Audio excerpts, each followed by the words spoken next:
All right, so can somebody please tell me what the hell the Jets are going to do at quarterback? Losing Aaron Rodgers is one of the most tragic season opening things to ever happen to a singular franchise, especially a franchise like the Jets, who is just so long suffering and everything like that. They finally had hope this year with Aaron Rodgers, and then his Achilles tears, and their hope is ripped out of them. They are looking like they're going to have to play the rest of the season with Zach Wilson as their quarterback, which was their biggest problem. That's why they got Aaron Rodgers in the first place. So, who are some quarterbacks that they could acquire to either A, take over for Zach Wilson, or B, back up Zach Wilson in the case that he also gets injured? There were a lot of people talking about it on Twitter today, and because I kind of worked all day, didn't get a chance to put my. Before I give you guys my two names, please don't forget to subscribe to the channel. All right, I wanted to break it down into a few categories, and depending on which avenue the Jets go down, this could be some of the names that they're looking for. So I think the first avenue and the most likely avenue is going to be the veteran backups. Two guys to me kind of really stick out. You got Andy Dalton and you got Case Keenum. Andy Dalton, I think, is a bit more upside. He is the backup right now in Carolina behind Bryce Young. Kind of hard to believe that the Panthers would want to trade him. I think he is a good mentor for Bryce Young as it currently stands. Bryce Young would not have the veteran quarterback behind him. Case Keenum is the third stringer in Houston right now, which, if that tells you how desperate the Jets are, they are desperate. He's the third stringer in Houston, and he is really not doing much. I understand he's kind of leading the Texans, but as a third stringer, I think he's a little bit expendable. I do also want to bring up a guy like Matthew Stafford. Matthew Stafford looked good against Seattle, I will say, but I think the problem with the Jets getting Matthew Stafford is not that he won't be good with New York. I do think he would be really good. But you've already wasted a second round pick this year on Aaron Rodgers. And I say wasted because they gave the Packers the conditional is now going to fall to the second round. And Aaron Rodgers didn't play. So you wasted a second round pick on a older, expensive quarterback. And are you really going to do that again with Matthew Stafford? I don't know. I don't think they'd go down that avenue. And I don't know if the Rams would be willing to rebuild and send off Matthew Stafford. I don't know if that's going to happen. Next, and this is a category that people have been talking a lot about, which I'm kind of surprised about.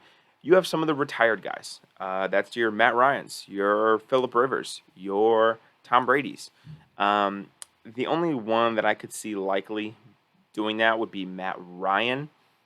I don't see Tom Brady coming out of retirement. I really don't. I know people have been saying it. I just don't see it. And Philip Rivers, he was going to play in the Super Bowl with the 49ers had they advanced. That was a report that came out this offseason.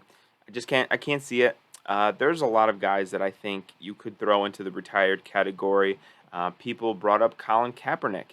Don't think that's happening either. And, when we're looking at guys for the Jets to go get, the quarterback position is one that people hoard, right? They do not let good quarterbacks go. Teams do not do that. So, and they know how desperate the Jets are right now. The Jets really have no leverage in any trade situation.